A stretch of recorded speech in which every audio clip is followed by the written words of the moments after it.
Shit. I gotta debut some headwear, gentlemen. Welcome to the Wanks FPL podcast. I will be your host, Luke, today. As always, joined by FPL Mac and FPL Vibes FC. I'm donning this beautiful headwear of shame. Horrible week. Don't feel good about it at all. And not only that, but you two are absolutely flying. So excellent work. I've decided I'm switching my mentality, and we're just going to be happy for the co-hosts of the pod for just absolutely crushing it. So tell us where you guys are at while I refit this hat on my head. I love that you press play and then realized you didn't have it on. That was great. That's what happens when you've only had to wear it one time. What do you mean? This was part of the script? Yeah, this is the cold open of "oh shit" is a nice little moment right there. Yeah, that's staying in. There we go. Well, considering we're live, I don't think there's much of an option. Yeah, but I don't believe that you've changed your mindset. I love that you're saying that. That's the second or third time I think we've heard that in the last 24 hours. And I think 3 times that we trusted even less. Tall buildings, so I don't know. A tall building would hit right now. I'm feeling good. I'm feeling pretty solid. We turned it around this week. Unfortunately, just came off the United Everton game, and that was dog shit. But other than that, we're feeling pretty good. Nice. And Mac, you finally turned the tides of your season. It feels like sub-million for the first time. We're obviously, most of the season you were hanging at that like 2 or 3 mark, I feel like, and just have quietly chugged along. And then this week was a nice kablooey back into the stratosphere. Yeah, man, it's been good. I have entered the top mill for the first time this season, so not too bad. Finalized at 942K this year. God, no, not this year. This week. Gameweek rank of 800K with 52 points. So not bad. I am a little bit trepidatious though, because if you rise quick, you can fall quick is like what I'm thinking. Because 2 weeks ago I was 2.3 mil. 3 weeks ago I was 3.6 mil. So a couple nice weeks in a row that I've changed up to top mil, but I'm like, all right, I gotta be smart about it. Keep it now. Yo, shout out to the comments that we're getting. FPL Hippie. Thanks for logging in, checking us out. I think it's fair also to comment on that kind of like those big jumps, because this week was obviously an anomaly. You have 3 goals coming in from Eze, and so it was kind of a game of, do you have Eze, do you not? This is the team of the week that we were rocking with. Not a lot of huge names. You have Munoz, who is a pretty highly owned one, and then Eze as well. But Sharp, in all honesty, you're in a small minority of folks who actually have him. So that's just massive ups for FPL Vibes FC. A little Harvey Barnes action as well, but maybe the thing that I hate to see the most is Rodgers coming back in there. Is Aston Villa? Do we need to be worried about Aston Villa assets again? Mac, I really want to know how Mac feels on this, given his history with him. Which one? Because I don't like most of the teams in this lineup. Villa, just with Rodgers. Sorry. No, I think Villa have quietly been chugging along for a little while now, and I think periodically they're prone to an occasional slip up. But if you look back at the game weeks after like game weeks 4 or 5, they've been kind of cooking. I'm just waiting for it to get like a little bit consistently better. But I think they need to be back in the conversation, and clearly so do Forest. Those guys are Deichball is setting it, I think. Yeah, interesting times. I love how you just shifted the attention directly over to Sharp's Liverpool, just like that. That's lovely. Hey, he didn't do that. He was just noticing that there were 3 players in there from the same team that played well. There was no mention of who they played. Yeah. No, this is a supportive week. How could I throw stones at you? Exactly. Both of our teams lost by 3 this weekend. Well, should we start at the top? I think maybe we jump into Sharp's game week really quick and just talk about what happened here. Yeah, for sure. So 67 with Waltemade coming in, for Simonyo not playing. Overall, with Eze is obviously the big buoy, but even before that, I was really happy with Mente. Had 2 assists, got 3 bonus. Enzo had 3 bonus points in there as well. Unfortunately, should have just captained someone else other than Haaland for the first time all season. So that is what that is. But yeah, no, I was pretty happy. I think the one downside and the thing that I'm probably going to be rethinking over the next couple weeks is my transfer of Gabriel to Saliba. And that's just because Saliba didn't look that good. Like, I expected him to rack up some DEFCONs this week, like really take over that Gabriel spot, and he didn't at all.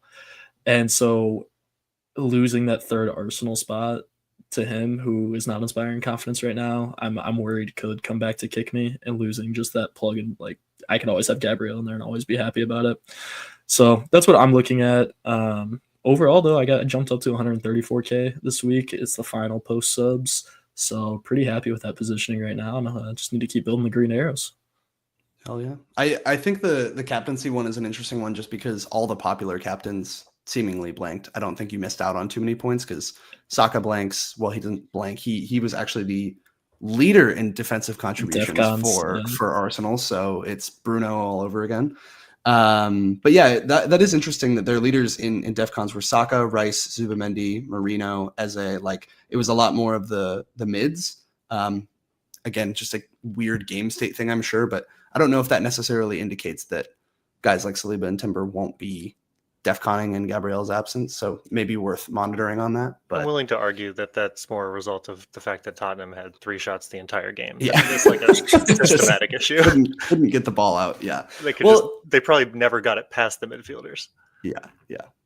All right, let's jump into your team then next, Mac.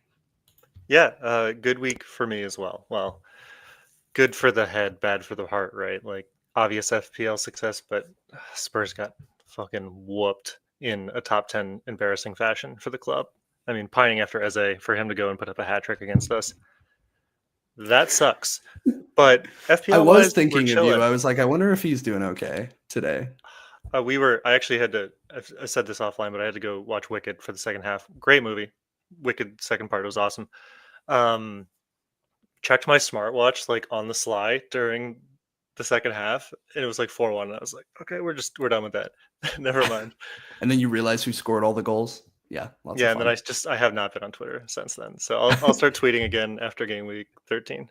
I watched the highlights back again today, and after the second one, he just like started laughing and covered his mouth like, oh my God, what have I just done? It's the disrespect is honestly a little out of hand. I think he earned it. I mean, it was fine. It was expected to be an ass whooping, to be honest. We haven't been that good this season, but God, not only was it an ass whooping, it was an embarrassing ass whooping. Regardless, onto the stuff of the head. I made like a call that was making me very nervous in getting rid of Gabriel and not bringing in another Arsenal defender, because I was just like, this is a derby game. It might be a little bit crazy. Paid off massively. Brought in LaCroix, plus 11 points off of that one.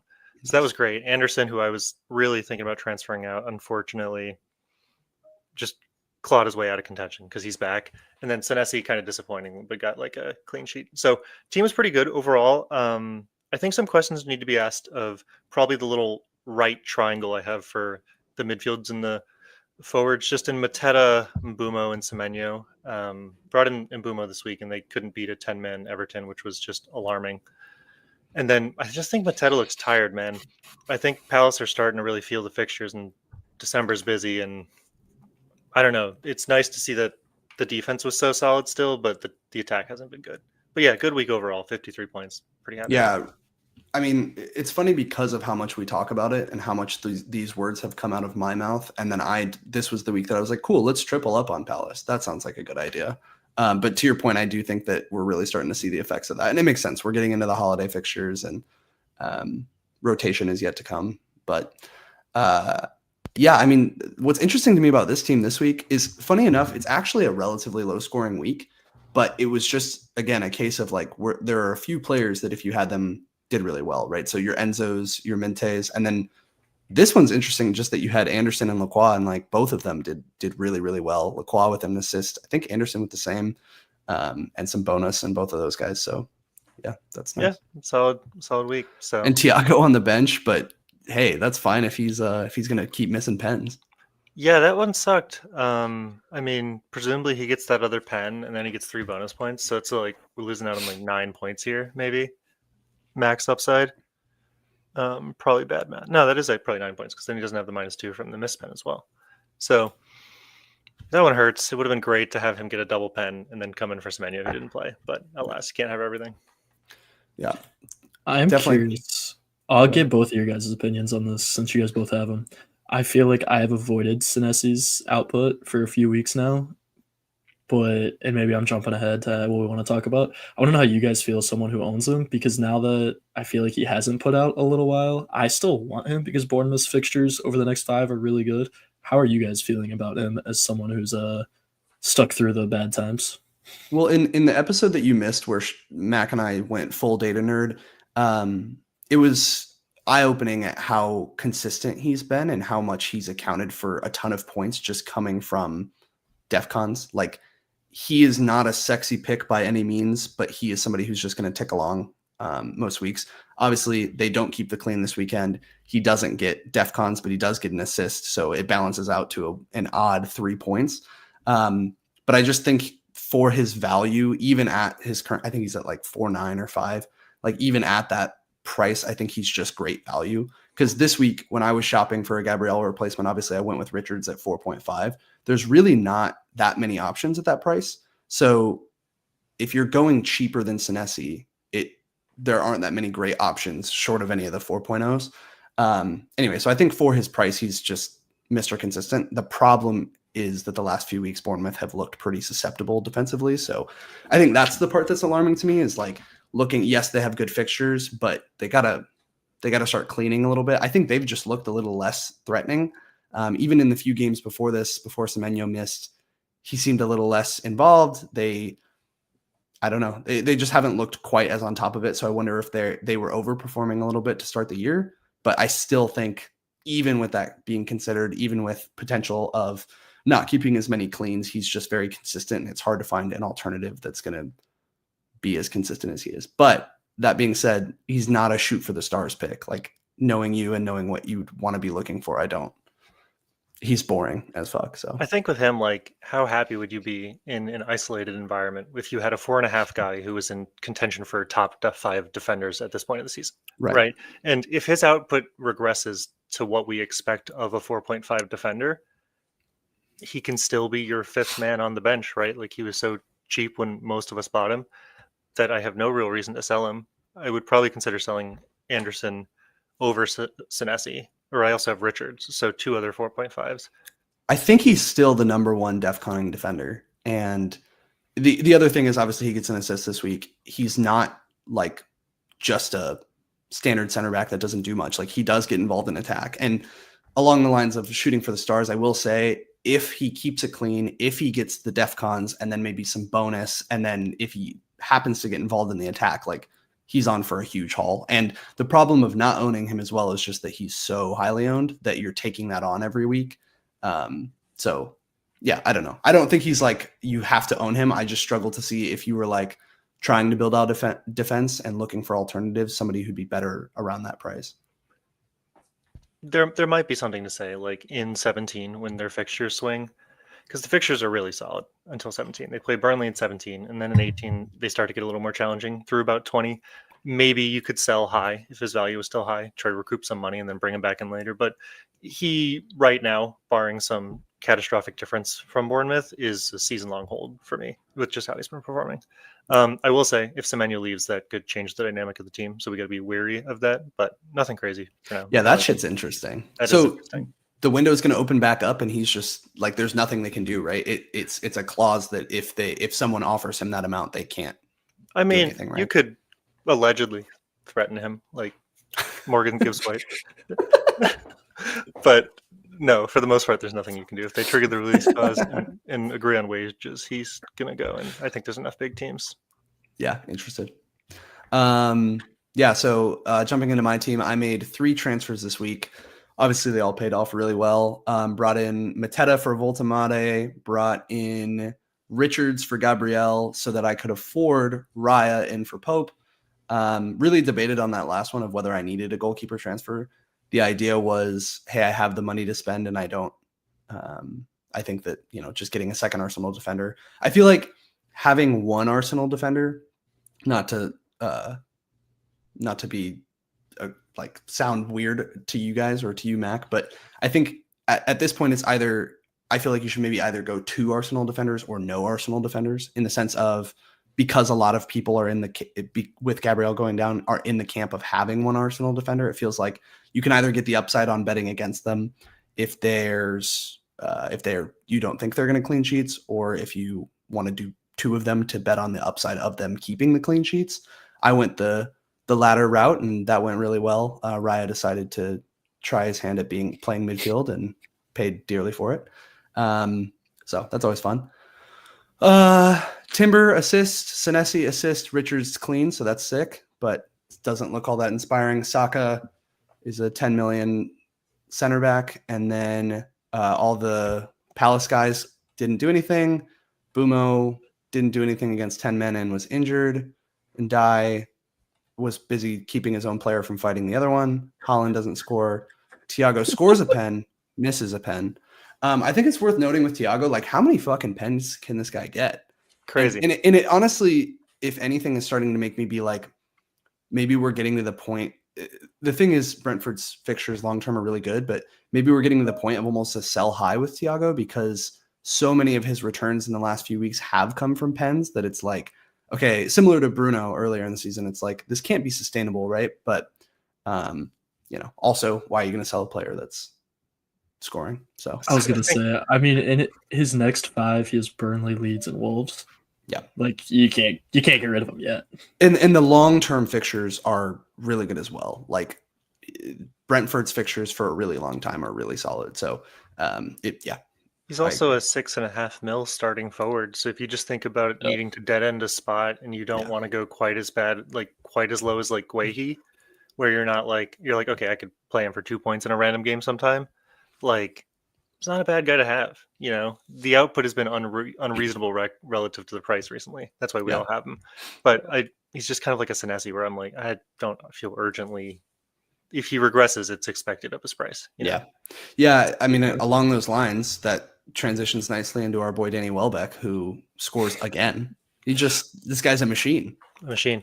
I just can't believe you went through that whole recap like so well. I appreciated your comments on every one of your players, and you didn't even mention Dewsbury Hall. He's been your boy since day one, and you just disrespected him this week. I think that's the problem with him, though, actually, and like why he is in a way a little bit of a frustrating asset, is because watching him, he is so involved, and like, you watch the game today, you see it, right? He's takes corners, he's essentially playing cam for the team. Like, he's really, really involved, but the returns haven't exactly matched what you're seeing on a week-to-week basis. So it's hard to put him in. It's hard to be like, oh, I'm going to start my 5.0 mid who hasn't done a whole lot over, Bumo, Semenyo, somebody like that. And then, of course, you're not going to have him in for his hauls then as well. So it's tricky. And, knowing United was a good fixture, but also knew that there were other players that I had who had better fixtures, who should have scored, didn't. So it's always fun. But yeah, Danny Welbeck just doing the damn thing. It begs the question, why am I spending 8 million on Mateta when this guy's scoring every single week? Who knows? The forward rotation has just been hilarious so far in the last few weeks. I feel like the Voltamade, Mateta, Welbeck, Thiago, and this isn't even just a me thing. I think it feels like a lot of people are kind of on this carousel of going from one to the other, and then the other one scores, and then the other one scores, and the other one scores.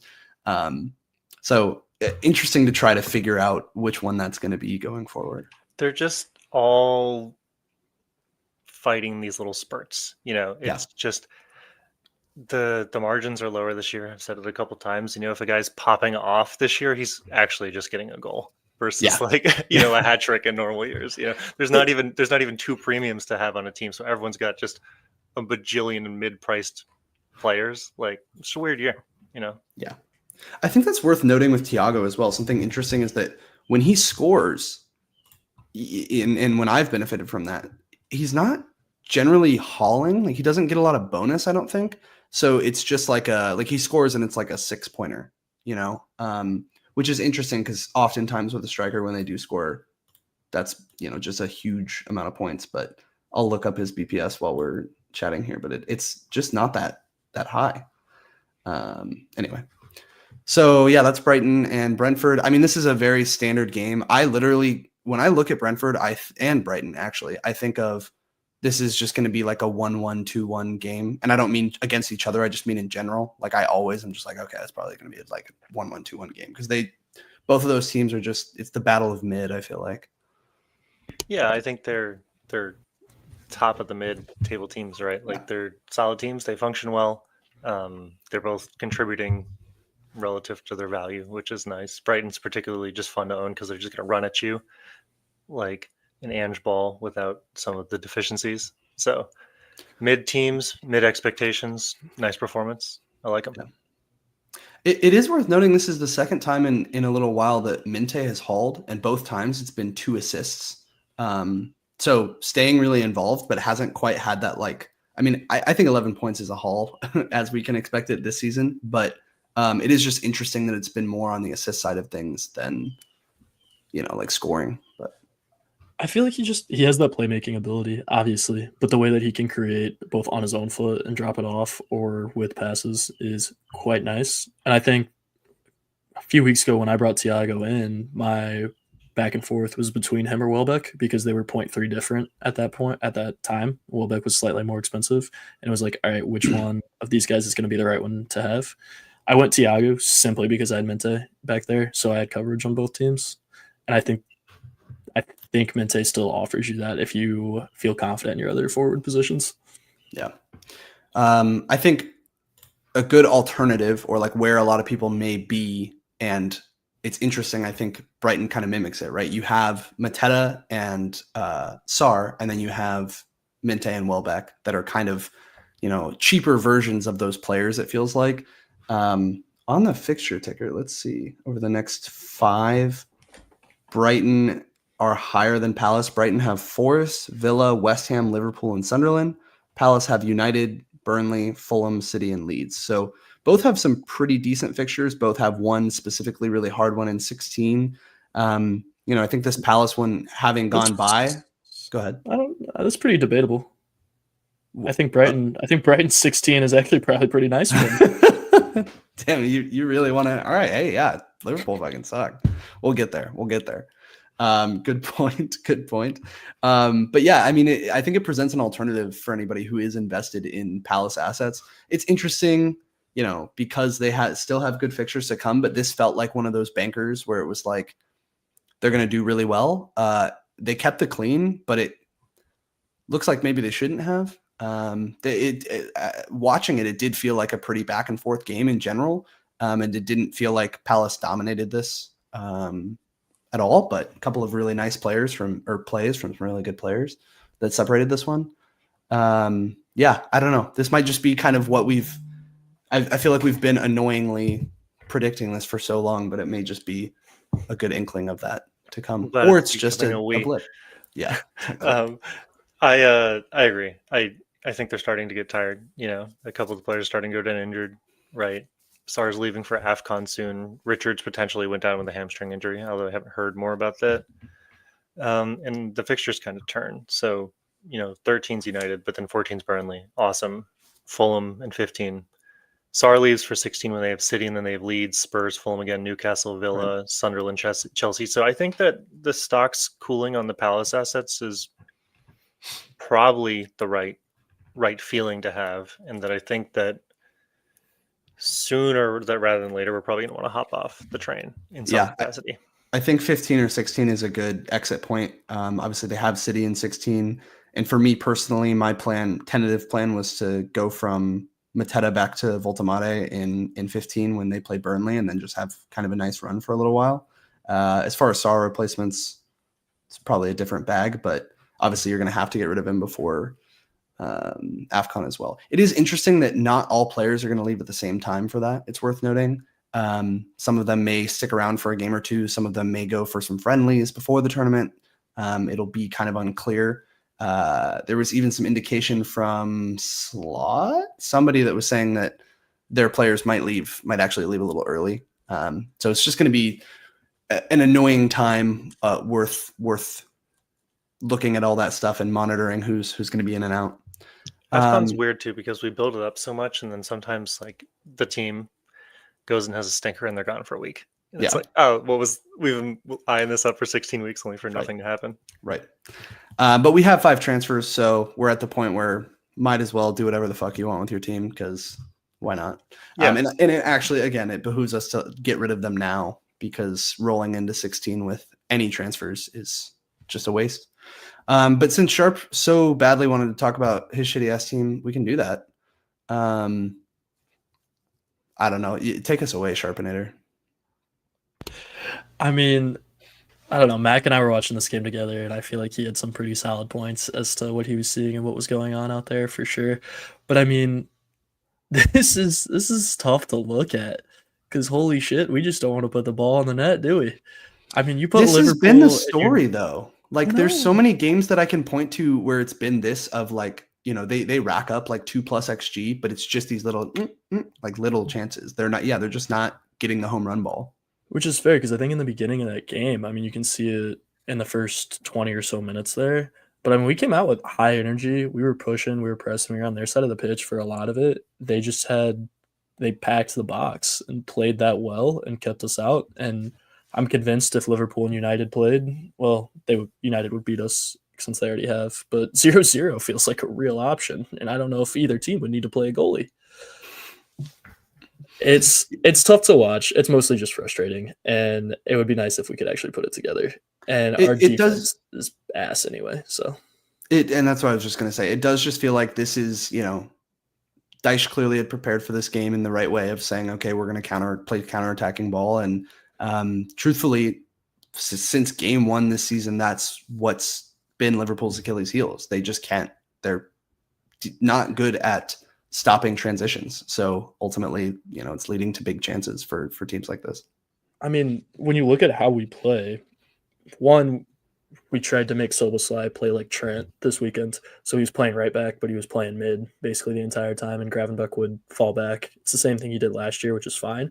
But in reality, you have 2 guys that want to play defense on this entire team. Van Dijk will still play it, and Gravenberch will play it. We may as well not have anyone else, and rarely do we have anyone else behind midfield when we're attacking. And I think that's a big part of the problem, is you try to put 9 guys in there to try to score. You're just condensing the space and everything around it.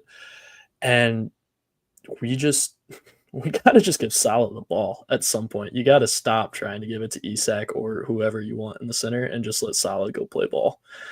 Because at this point, nothing else is working. So let's revert back to last year. That at least worked.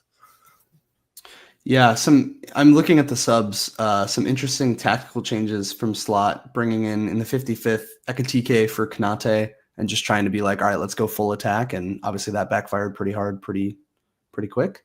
Yeah, rough time in Champions Land. Yeah, it was a strange game. I will say, I was watching it with Sharp, and I agree with Sharp. I think you just got to give Salah the ball. Like,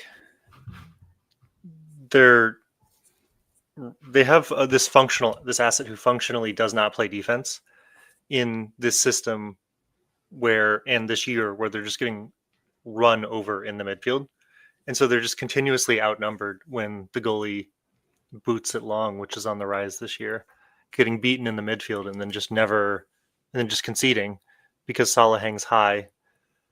And Isak likes to hang high, you know, and there's just not enough like work around the whole team, and it's just not working. And I think that I just bring all that up to say, like, we were talking offline prior to this week, like everybody and their mom it was like Van Dijk is the best Gabriel replacement this week, and we're looking at the eye test, and we're all like, he's not, he's just not. It's, you know, 6 mil, the team's just not functioning. Anybody who watches them once can see that, and I just feel so validated that we were all sort of brave enough there, because I almost got convinced for a little while to like just say like, no, it's not clicking. I mean, ultimately, I think it was Sharp who convinced me, because he looked at it's easy to look at the fixture ticker and see green and be like, all right, sick. But he was like, we're going to concede in that game, and that game for sure. So what, like, why would you have that guy in it? Yeah. I'm glad that we didn't do it, because if this had been the week before Gabriel was injured, there's no way anybody would have been going for Van Dijk. So it definitely paid off for us of other people having gone there and getting burned and not us. But talk about getting burned. How about that's me not having Eze, just nasty. And I watched back the highlights today. So this is a completely dominant performance by Arsenal, which is why I'm even that much more frustrated as a double defense owner, and Sharp's in the same boat of them having conceded, because they really shouldn't have, and just score from half. Why not? But I was really trying to watch it back in the sense of Eze. I think it's almost a no-brainer to get somebody like that who has the potential to score 3 goals, and who's that price in a top-tier team. But I was also trying to watch it and be like, was this just kind of a like anomaly game? And I don't think it is, but do you guys have any different thoughts on that? Like, coming out of anytime somebody scores a hat trick, you've got to be thinking like, okay, do I need that guy in my team right now? Definitely for you and I, Mac, as Saka owners, it's kind of like, well, shit, why do I have the 10 million version of this? Yeah, but what do you guys think? Is this like a coming out party, or is this kind of a blip, or where are we at on this? I think that you hit it on the head with your first statement. I think and what Max said earlier already, is that there's just not a lot of premier priced guys that we need to have. You need Haaland. That's it. Yeah, I mean, there's no one after that. So why not get the guys that do have this capability of popping off at cheaper price points, where maybe you're losing 4-2 some weeks to Saka in terms of points, but then I get to have, I mean, this is ridiculous, right? Like, I'm never going to get another 20 out of Eze, but like, I'm very happy. This is why I went with him in the first place, was to save money and have someone that could be a playmaker in that position. So to me, it makes a lot of sense. I think it's kind of how I've built my team overall, is trying to find those mid-price guys that are going to do this, like hero or zero type ball. But the problem is, when you look at Arsenal, we can say the fixture started changing, but they're still 5th overall in the fixture ticker for easiest games overall. Chelsea, Brentford, Villa, Wolves, Everton, like none of those scare me. So like, if you're looking to bring someone in for that, I don't think he has to be a priority, but I think he's certainly worth watching. And I think it's going to be a continued output. I don't think this is like a one-time thing. And it's just also like, if you have a player who's on a team that is likely going to win the league, or is at least going to be top 3, fixtures kind of, I don't want to say they shouldn't matter, but if a team is performing at that level, like, it's easy to have somebody be a part of that. I think my overall hesitation with Arsenal attack in general is just that they like to sit on leads. And even in a game like this that they completely dominated, they still don't get past 2 XG. And not that XG is everything, but again, just this kind of graph is very common for them, of showing how they attack, which is very slow and methodically. And so is it sustainable? I don't know. Because, you have Eze has scored 1 other goal this season. He's getting more minutes now. He's potentially playing a little bit more centrally. We'll see if that changes when a player like Odegaard comes back. Who knows? But I don't know. I think it's tough with Arsenal. It's tough to predict who's going to play all the minutes, who's going to score any of those goals, because they come in so many different ways: set pieces, cleanups. Sometimes it's just Saka coming down the wing. Sometimes it's the striker cleaning something up. Anyway, sorry, Mac. What do you think about this? No, I think you guys were hitting the nail on the head. I don't think that someone's going to consistently like pop off for Arsenal, right? Like, it could just, as you guys have so eloquently stated, it could be anybody. Why invest the money into the expensive guy if it's just as likely that somebody else will have a good game? That being said, I'm a little worried about Eze, only because Odegaard's coming back theoretically for the Bayern Munich game this week. So who knows what that'll do to his starting position. But I think that there's still like a Rice that you could get. Arsenal are unquestionably the best team right now this year. And so you should probably have 3 of them in some combination, right? And it's just like a pick your poison. As Luke said, you should go heavy on the defense or not. But then I don't think that Saka is justifying his 3 more mil price, and Arsenal are still good. Those are my conclusions, right? If they're going to get 1 goal, you're just kind of rolling the dice on, do you have the right guy? And if you're rolling the dice, roll it on a cheaper guy who's just as likely to get it. Right. Yeah. At least I have definitely bit the bullet on the expensive Arsenal picks at one point or another this season, with Saka, with Gyökeres, but haven't gone down the route of the cheaper ones, and ironically, those ones have done better. So, yeah. Okay, Newcastle and City. I think this is another one just to touch on. Did not expect this. Thought this was just going to be an absolutely defensive game. Probably Holland scores one, City wrap it up, sit on the lead, call it. No, not at all. Yeah, it didn't lend any more confidence for me as a Newcastle defensive owner that they're going to be good. And Sharp had a great zinger before the week when we were talking about this, and like, maybe Newcastle will figure it out this week. And he was like, yeah, really good get right game against City. And it turns out that's exactly right. So, I don't like it. I don't really care if Holland scores or not anymore because he's so highly owned that it doesn't really matter. So that is what it is. As far as trying to find a City asset that's any good outside of him, feels the same. How many minutes did O'Reilly get? Do you guys know? I think he played the whole game. Yeah, so I think he's a genuine option now on a good defense. Harvey Barnes scores twice. I think that's worth noting, and that's cool. But again, how far away is Gordon? Is he going to take that spot back? This is kind of what Connor told us on the Newcastle pod, is that, hey, when he comes in, he's not going to do a whole lot else but score goals. So if he's coming in to sub, you should get him. And honestly, I should have thought about that before this. But so I think I agree with everything you just said. I have a couple more points that I think want to lend some color to the story, because I was watching this game live, and I don't know, I had some thoughts about it. So Connor said that Newcastle's much better at home. This was at home for Newcastle. So he said that they tend to take it to teams more that way, and they did, right? Connor also said that they are more reliant than he expected on their outside back defensive players, both of which came back this week. So all of a sudden it looked like the offense was flowing a little bit more. And then obviously Harvey Barnes just is a goal scorer. So I think that the takeaways, as you said, that City still like kind of unsure if O'Reilly's going to start, although he looks like a pretty decent pick if he's going to continuously I think start. he looks pretty nailed, yeah. Eight Nori just came back, who will theoretically replace him, but he's going to go represent Algeria at AFCON in a couple weeks as well. So that might actually lock down the spot for O'Reilly. So I think that's one conclusion. But I think from a Newcastle perspective, I think they're actually probably rising in my mind. If their functional players are coming back, and their fixtures turn pretty well in 15. So in 13 they play Everton, 14 they play Spurs, but then it's Burnley, Sunderland, Chelsea United, Burnley again, Crystal Palace, Leeds, Wolves through 22. So you said 15? I would think it'd be 14 against Spurs. Yeah, it's not an inaccurate call.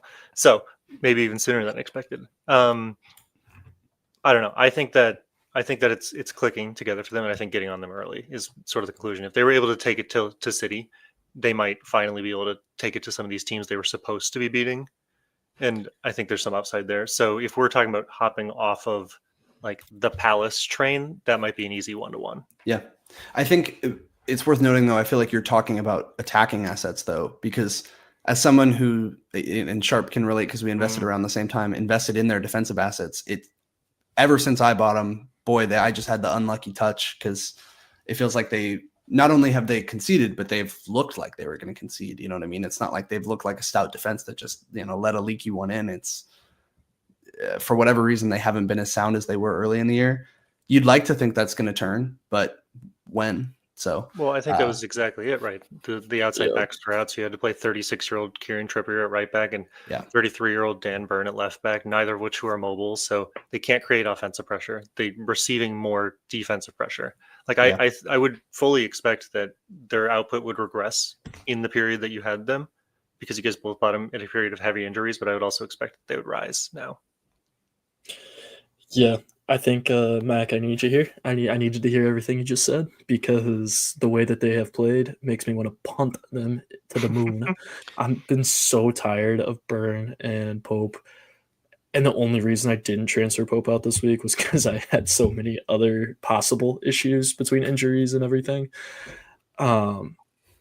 but now it's not even like they're like, yeah, their fixtures are good. Don't get me wrong, but they've been good. So that was playing through my head and like why I was getting so annoyed with them.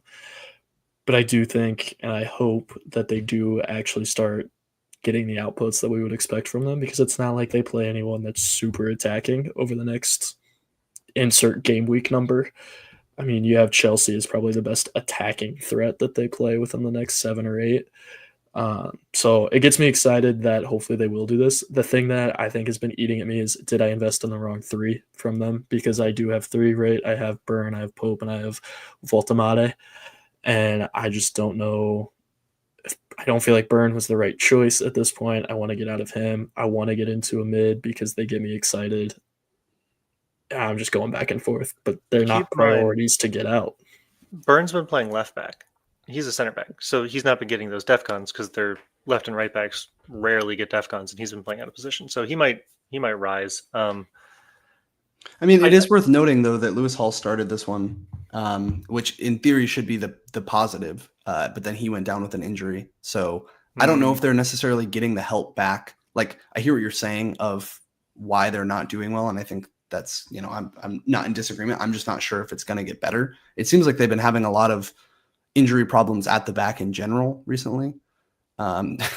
Pope with a concussion that we all forgot about last week, and then Botman got his head cut a few weeks ago, and now Hall goes down, Burn gets the red card. So there's been a lot of inconsistency. So maybe they come back, they get the band back together, and things are fine. But yeah, did Livermento play? I think that's the word. Livermento did play. I think that's the word for it. I think there's been too much inconsistency, which hasn't allowed them to groove in any part of the field. Right. I think that those guys, you know, an odd injury here or there is not season ending, as evidenced by Arsenal, who have had Gabriel get injured, but they have enough guys. It's when you get 3 guys injured in the back line that you get in trouble. And they did have 3 guys injured. Now, if they're down to 1, I think it'll be okay.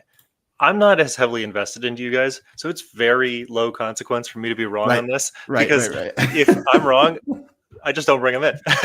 So I think it is a bummer that you guys do have them in such quantities. I don't disagree that you guys should feel slightly jaded. But I think it's going to turn now, because you would want Pope versus Burnley in almost any context, right?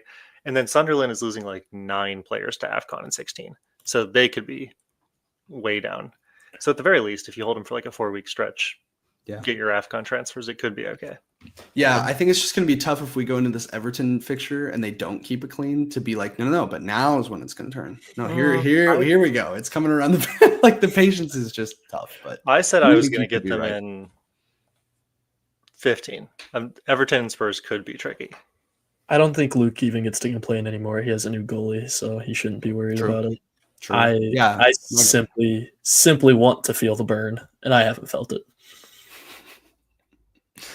Yeah, I will say, I mean, this is playing on my mind in the sense of one easy transfer I could make this week would be Chow to O'Reilly. Just get a City defender ahead of Leeds and their nice run of fixtures. Doesn't feel super priority. I also have Ndai, who plays Newcastle this week, which, again, is Newcastle good or bad defensively? Who's to say? And then obviously goes off to AFCON sometime soon. So I was also chatting with Sharp before we came on that I have 3 AFCON mids. Very exciting stuff. Probably should get on that in some respect. But yeah, anyway, point being, hard to keep the faith, but maybe I hear you on it. Might be worth it, Mac. I think that the O'Reilly shout isn't a bad one. You know, if we think that Leeds is an easier fixture, and the way at least I'm envisioning this next couple of weeks is to play super aggressively because we get those 5 transfers in AFCON. So I'm almost thinking that you could like do it on a 1-player basis free hit, and if you have concerns about them for the next 2 and you want to get Chow back for Burnley, that could be fine or something like that. Yeah. Do we want to? You know what? Screw it. Yeah, I'm just going to talk transfers on my team because now I'm thinking about it. Sharing screen, classic. Sharp, you want to do it? Yeah, don't you worry. Let me show you how it's done. Okay, let's see if you guys can see this. All right, I'll zoom in a little bit. So, okay, the player that I probably want to get rid of the most is Ndai, just because not only is he going to AFCON, but also a tough fixture this week. So let's say I get rid of him. Problem is, because I used that last transfer to get Raya over Pope, I only have one. So like if I wanted to go Declan Rice, for example, I can't, or I can for a hit. I would just have to downgrade Saka. So I feel like the easy option is just to go Minte. He's cheaper. He's been doing well. They have relatively solid fixtures for a little while now. He's not going to AFCON, I don't think. So that's an easy one. I don't think I would want to invest in a Chelsea guy just because their fixtures are finally going to turn for the worse. I could also take a hit. Maybe, it worked for one of us. Maybe it'll work for me. But otherwise, like in general, I think this team looks all right going into this week. If I were to go to what my lineup might look like, I either, leave it like this and or sub in like a Chow against Everton for Richards. I think that could be either one of those guys. Or I try to beef up the defense and maybe do 4 at the back. I don't know. There are options, but it feels like I'm just one player short of a very solid team. I either have to play Richards and Chow, or one of Richards and Chow and whoever and die against Newcastle. So it may be a good time to get him out just in general. I think you have a solid team. How do you feel about Bumo right there? Not fantastic, but fine. I don't feel like, obviously with AFCON, it'd be nice to get rid of him, but I don't. If I'm picking between these two, I would be more comfortable starting Bumo than I would Ndai this week. That being said, I hear your point in the sense of Bumo is more expensive, so maybe it affords me more options. I guess not even from like a transfer perspective. Like maybe you do want to do that right now, but his 2 fixtures after Palace look real nice. True. So I wouldn't say that. True, I'm just your feeling on starting him this week, and like, do you have confidence in him actually returning? Honestly, in general, yeah, I do. But I think Mac pointed it out aptly at the beginning of the pod. Just like, you really never know what's going to happen with United. I feel like if they are going to score, I'm somewhat confident now, at least more than I was earlier in the season, that Mbumo is going to be involved, and so I'm comfortable in that sense. But boy, you would think against a 10-man Everton, they wouldn't have trouble scoring, and they sure did. It's worth noting. I mean, like, they were loading up on chances. I don't think it was short of that per se, but just couldn't put anything in the back of the net is kind of crazy. There's a lot of low quality chances. I felt like I was really disappointed by that performance, to be honest. There's no real reason why you shouldn't whoop them if you want to be a serious team with a 13-minute red card. That was just embarrassing. Also, I know we touched on it like over text, but one of the wildest red cards I've ever seen. I've never seen somebody get red carded for popping their own player in the face. Unbelievable. That was crazy. Didn't even know that was a thing. That's crazy. I Love it though. Watching the replay, and I didn't even see the interaction happen at the first time because I was like looking for an off-ball foul. Yeah. No, I just walked up and smacked his own teammate. Insane. Absolutely insane. That dude's been watching Draymond Green highlights. That's dude, yeah, that's some MMA shit that he brought. That's so funny. So I mean, is it what, I guess out of those two options or a third door that maybe I'm not thinking of, do you guys like the Ndai sell or like a Chow sell more? I like the Ndai sell. Or even a Richard sell if we think that Palace are just done. I know I got him last week, but yeah, if he's injured, true. Yeah, with what I know right now, I would get rid of Ndai because you have them, then you have Bournemouth, but then Arsenal, Chelsea are in the next 5 as well. Like, it just gets a little too complicated for him. Is it just easy Minte? I mean, I love Minte, so I like that. How much money would that give you? That would give you 6.9. It would leave me 0.9, I think, in the bank. No, yeah, sure. I meant like overall before you, yeah. Yeah, 0.8 in the bank after that. That's probably where I'm at then. This feels like another week. I was thinking this when I was planning it out last week, where kind of like, what was it, 2 weeks ago, where probably not a lot of moves are going to be made. It just feels like there's not a whole lot to attack. You have the City versus Leeds fixture, but otherwise it's a lot of good teams playing good teams and bad teams playing bad teams. So, any transfer plans you guys want to walk through? Yeah, I think Mac has some more in-depth ones. So maybe I just hop in real fast. And to be honest, Mac actually has basically given me my transfer this week. It's awesome. So you're welcome. It's nice. All right, hold on. Yeah. Let's see it. Let's see it. Moment of truth. Yeah. For a little bit of context, Shit Talker FC. Yeah, Sharp's been chirping and has never We're fine. We're had fine. access to the controls. So we're all eagerly awaiting. I've got the controls. TikTok, sweetheart. There we go. Hey. Nice. Well, I don't know why no one pointed out our fine sponsor in the upper corner there. Thank you, StreamYard, for continuing to support us in this podcast endeavor. All right. So this is what we're racking this week. Honestly, feel good about my team. I think I'm going to have more benching headaches than anything. But what I don't feel good about is Enzo and pretty much all of Chelsea and the fixtures that they have coming up. So my goal is to get him out. I actually have a ton of money in the bank to play with, theoretically. Does that say 1.3 or 1.5? 1. For some reason, it looks like you're showing this off an Atari, but yeah, okay. Oh, I'm sorry. It's a different size zoom screen in a that I little bit, think I'm maybe? sharing. Maybe. How's Yeah, this that's look? a little better. Little That's a better. little better. We've entered the Stone Age. Well, what are you guys thinking with Semenyo? Upped myself to multiple screens this week. There's a lot to deal with. All right. It's like trying to teach my mom how to use tech. I get it. Yeah, absolutely. So I don't feel the need to get rid of him or anything like that. Like, even if he doesn't play this week, I have enough depth on this team. Like, if someone were to come off the bench, I'm seriously not worried. So I'm not going to worry about getting him out right now. I think he's probably going to be someone I get out with the AFCON transfers once they come. Okay. He's got Burnley in 17. If he's still seriously regressing, I might move it up as a priority. But I kind of agree with Sharp. For lack of a consistent amount of alternatives, I just don't feel the need to. Oh, wait, he doesn't have Burnley. He's going to AFCON, right? No, he's not. Yeah, I don't think they qualified. So yeah, he'll be around. So sorry, you were saying you wanted to get rid of Enzo? So Enzo, okay. Now I'm all sorts of thrown off. Look what you people have done to me. All right, we're getting Enzo out, and I'll zoom back in when I need to. But now I feel like Mac. That's terrible. MGW, interesting. He insults me and thanks me for his move in the same sentence. What a guy! I got to keep it balanced, as all things should be. But yeah, no, Mac made this call out. Honestly, he's been, 8-8. You simply can't argue with that. And then he has Brighton, Wolves, and Everton coming up. I mean, it almost makes too much sense.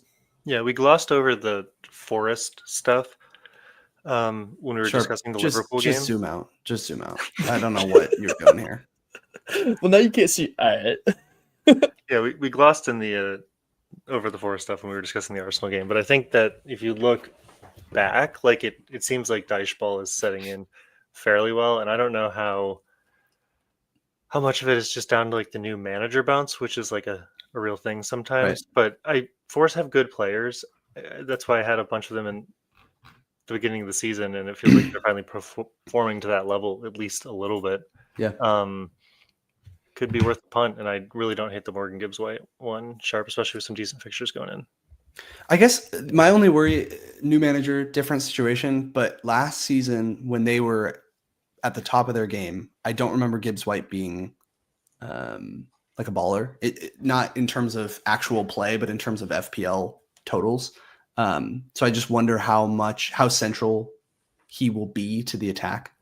But yeah, I like this is definitely a transfer that I don't feel like anybody's talking about that would be a really nice differential. I mean, what's his ownership? Like fucking 3%? It's got to be something crazy small. I think that this would be like a risky transfer, but just for lack of a bunch of other guys, like what's the harm? No, 100%. He's got Wolves. I like it. I don't know. I'm interested in seeing it. It's not an invalid call out though that he wasn't like the guy last year. I would have to look back to see how Nuno was setting up versus how Dyche is currently setting up. But if it's different enough, it could be a move. I think 8 million is also just a weird amount to have. There's not, to the point of the lack of options, there's not a whole lot of guys that are putting their hand up. Only one that we touched on earlier that scored that maybe is worth something would be a Harvey Barnes. Or no, are you already tripled up? Yeah. I am already tripled up. So you're tripled up on Newcastle and Arsenal, so you can't get any of them. Yeah. You already have Minte, you already have Bumo, you already have Semenyo. Yeah. But this is also like, this is the time to do then what Mac is saying and taking a punt on somebody who's a little more of a differential, just because you have the coverage among all the highly owned players and the players who are scoring, honestly. Only other option, maybe Rodgers. I don't know if too soon to go back to Villa and try to expect anything from them, but they have some decent fixtures coming up. It's a little bit of a mixed bag, actually. Wolves, Brighton, Arsenal, West Ham, United. So worth a shot. But you have a great midfield. Like you have 4 guys who can start regardless of what you do with Enzo every week. Right. No, 100%. So I think what's going to happen, I do think, unless something crazy happens to one of these guys and I got to fix an injury situation, I do think I'm going to do that, take MGW in, and then I'm going to have a benching headache because I'm not sure who I'm going to want to put on the bench over him at this point. That's why I was kind of asking about Bumo right now. This is also, you're not going to listen to me, but this is also, if you're going to bring somebody in that you're going to have a benching headache about, right? You're sitting there being like, I might not actually even play them this week. It may be worth rolling. The reason I say this, hear me out on this. Enzo's 6.7, right? So if you roll, you go to 2 free transfers, you could bring him down to, I don't know, my favorite guy, Kieran Dewsbury Hall. And then you can use that money that you have there to then go buy somebody a little bit more pricey in a different spot, like a forward or a defender or something like that you could upgrade to. I already have 1.3 in the bank. Like I'm not trying to save money. Like I don't think I guess my point is, like, I hear what you're saying, but I don't think taking Enzo down that far would do anything for me. Like I don't think that unlocks something that I can't get to right now. That's true. And that's part of why I feel okay playing aggressive, is because I can get back up to most things or most people that I would want to from this position with that money in the bank. Yeah. I think MGW is a good call then. Rip it. Rip it and rip it. Shout out, Mac. All right, Macklin. Let's see it, buddy. Yeah. All right. I'll just start with a little bit of a recap, I suppose, where I'm currently at. So, who knows where this is? Not I. All right. That's not bad. Last week, I got rid of Ndai, I got rid of Woltemade, and I got rid of Gabrielle. I brought in LaCroix for the Palace double up. I brought in Mbumo, and I brought in Thiago. I don't think it was a horrible idea to get rid of Woltemade, although I was very lucky because they played really well. I might keep Mateta through Burnley in 14 and then do him as a swap back to Woltemade. But the overarching reason I wanted to do that was to set myself up to play aggressively for these next couple weeks until we get the AFCON transfers. I almost want to make like a transfer a week because I feel like I have a lot of the bones of what a good team would constitute over that period. And I just need to attack specific guys. And I think I netted a positive 13 points for those transfers. So at least in isolation, they were nice. What do you have in the bank right now? Sorry. Okay. I have 0.4 in the bank right now, but I still have Saka. So if I take him down for literally anybody else, it goes crazy. You have 1 free? I have 1 free. What I am not sure about quite yet is if I look at picking a team, the fixtures on paper are kind of ass. So like I could play Thiago versus Burnley, but then I got Newcastle, Arsenal, Man United on the bench that's still having me play a pretty big triple up in the same game. Chelsea, Forest, Spurs, Chelsea. So it's not great. With only 1 transfer, it doesn't leave me a lot of purchasing power. The guys I'd like to get rid of semi-quickly are Tarkowski because his fixtures aren't amazing in the next couple. Saka because he's too expensive, as previously discussed, and I think I would just toss some of that into my back line. I would really like to get back into a Arsenal defender. So that's kind of where my head's at on like general things I'd like to do over the next couple weeks. Then it hit me, though, that maybe instead of doing any of that, I should free hit next week because I still have that. So I still have the triple captain. I have the free hit. And as a quick pro-con list, I think a lot of people are looking at free hitting this week. But the alternative is a triple captain on Holland against Leeds, and you don't know what's going to happen in a couple of weeks. If I don't do it this week, I could do Sunderland, I think, in 15, which is okay, or West Ham in 17. But West Ham are kind of turning it around, so a little bit of mixed opinions there. And I did create a free hit draft just so we could look to see what that looks like, and this is kind of where I ended up. And it's actually pretty solid. So I would probably start a team of like Keller against Burnley. I have 2 Villa defenders in there right now against Wolves because Wolves have been awful, and while Villa haven't been functioning very offensively, their defensive numbers have actually been pretty solid. Sunderland against Senesi. Flip that. Senesi against Sunderland. Another try to get that Brentford triple up with Keller, Collins, Thiago. It ends up not shaping out to be an entirely bad team. I don't know if Ndai is permanent. He was just kind of like slotting guys in at that point. And Sarr really hasn't been doing much for Crystal Palace. On paper, this is much better. It's the one reservation I have about this is that this is a lot of guys who perform intermittently. And I'm not sure how strong it is aside from just reading the best fixtures. I think it's super interesting because you do have a lot of those guys that are like, yeah, I've seen his name pop up every 5 weeks, and that's solid. But I'm surprised to see Foden in here. And I think you called out. I'm not in love with Sarr personally, but I have been that way. So take him or leave him in my mind. And then die against Newcastle definitely doesn't feel like those 2 guys feel like off the vibe of the rest of the team, where you're trying to read fixtures and you just picked a Newcastle and a Man United. So I would play around with that midfield a little bit. I'm also surprised just from how you've been talking about your back line right there. Like, I totally get it from what you said, and attacking Wolves makes a lot of sense, but it's not going big at the back. Well, so like ultimately that's kind of, I agree with everything you just said. It's like this team is not permanent. I mostly just picked a lot of these guys to illustrate what some of the fixtures were.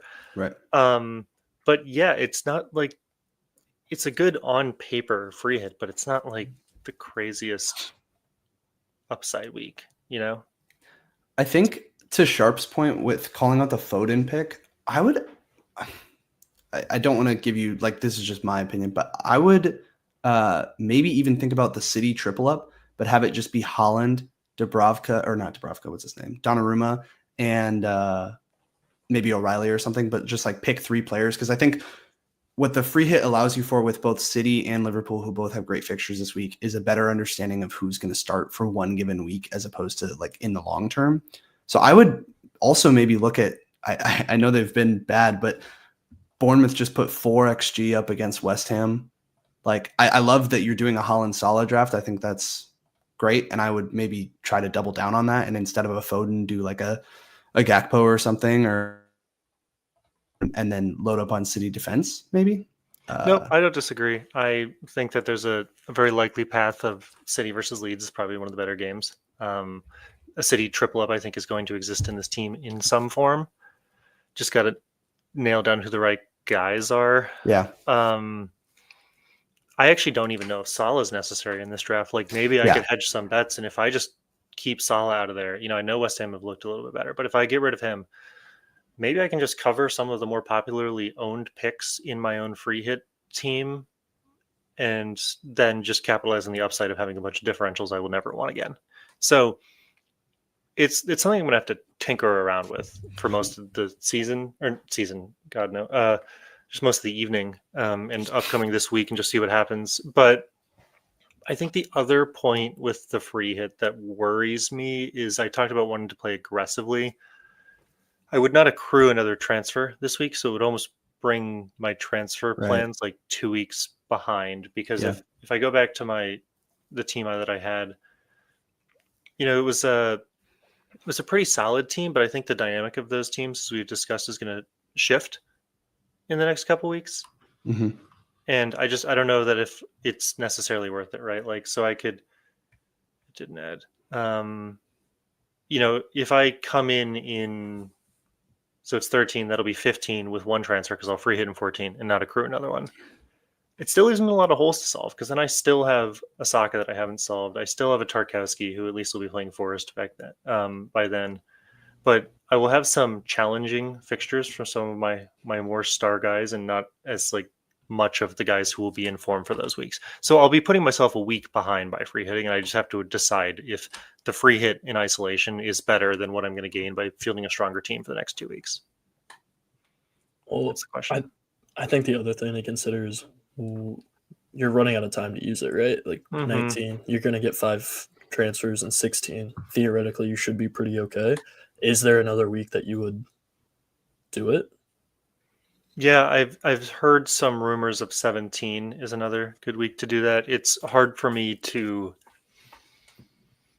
envision what that would look like, because we'd be getting all of those AFCON transfers. So it's very, Yeah. one of the other things that's pushing me towards this week is like I have 2 more destinations to drop a triple captain on Holland.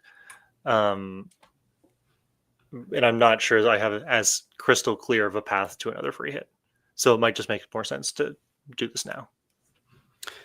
So I feel like if you're doing it this week, the general thought process is, okay, Arsenal that are highly owned and that you have 2 of, obviously, are playing a little bit tougher of a fixture in Chelsea. So I am going to, like what you showed us, you had no Arsenal at all.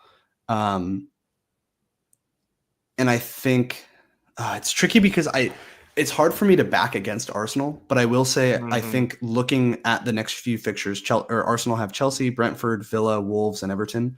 So let's say you free hit in 16, they play Wolves, or in 17, they play Everton. You're going to want Arsenal players in both those weeks.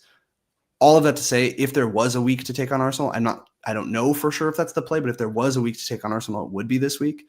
So I get it from that perspective of, okay, what does the meta look like this week? Most people are going to have seen that Eze just scored a hat trick. They're going to have a Saka. They're going to have double Arsenal defense or what have you. And this gives you a real opportunity to go against the crowd.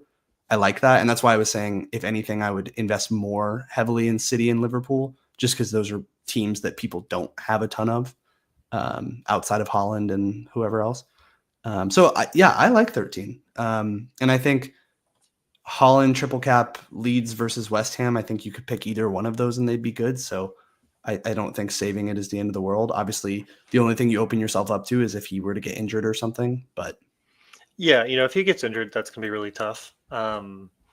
That would ideally like not happen. But there's still Sunderland. Also, this game would just become so fucking boring if Haaland gets injured and Salah still sucks. We're all gonna have so much unlimited money, and we're all just gonna be like rotating the same 6.5 million midfielders through our teams, and it's gonna be the most boring season of all time. But yeah, I mean, Leeds is the best one remaining on paper to use it, but there's still some very viable options. I think West Ham or viable Sunderland as well. Yeah, Sunderland too. It's a kind of a bummer that Sunderland's not in 17, because if they were, and they're going to get hit hard by AFCON, that would be nice. But no point of talking about it. It's not happening. So, I think Sharp's thought process of trying to get it out of the way before AFCON, I generally agree with, just because everybody's going to be so transfer rich. So nope, I agree. I think that I have a clear path to do it now. I think that the stars have seemed to align to do it. I'm just gonna have to assess like the risk of who am I not able to get in future weeks because I'm now a transfer behind. Is that going to force me into a situation where I have to burn all of my AFCON transfers immediately? And how important is triple captain Holland, which we've established isn't crazy important. So it's probably right now, if I had to say it, I'd say it's 90-10 that I do it. And I'm just going to have to fuck around with it all week. I hear you though on the, like, when I was looking at your team and you were asking transfer plans, I was like, oh yeah, just wait a week, downgrade Saka, upgrade one of your defense. That's easy. But yeah, now it puts you 2 weeks behind that. I will say in that sense, not having Saka isn't like a liability. It's not ideal long-term structure, but if that's the cost, I don't think that's no. And it's almost never worth a sideways move, right? Like doing Saka to Eze is only valuable in my mind, or Saka to Rice only valuable in my mind if I'm capitalizing somewhere else. Right. I also thought about this last week, so I intentionally brought in a LaCroix to pair with a Richards for the double up against Wolves, free hit, double up against Burnley. and then I'd like to get out of one of those Palace defenders. So I think that I planned it over the next couple weeks to where this is the week that makes the most sense. I don't think I'm going to go back on it. I'm with it. It's how long, really the biggest question is honestly, how long do I want to continue to bet against Arsenal by not having 2 Arsenal defenders? Yeah, and that's why I'm saying it is almost painful coming out of my mouth to say bet against Arsenal. But again, if you were going to do it, this is on paper probably the week 2. Right. And, we've seen from your guys' free hits that paper doesn't always pan out, but you got to go with the information you have, right? Yep. Yeah. Yeah, that'll be interesting if we come back. You've done that free hit, and then we get an Arsenal clean, and both of us are on double Arsenal defense, or the other way around. We're both on double Arsenal defense and are looking for even taller rooftops. But so is life. Well, and I got really bailed out by the fact that Richarlison just remembered for a single week that he could play soccer. But it very easily could have been in a hole from that this week. They're just so good defensively. Yeah. The more we do this season, the less I realize I know. Mm-hmm. Just it, never ceases to amaze me. Join the club. Just admit you know nothing right away. Right. And then then life gets easy. Yeah. All right. That is the 3 Wanks FPL podcast. Go Colts. And we will see you guys next week. Cheers. Peace. Peace.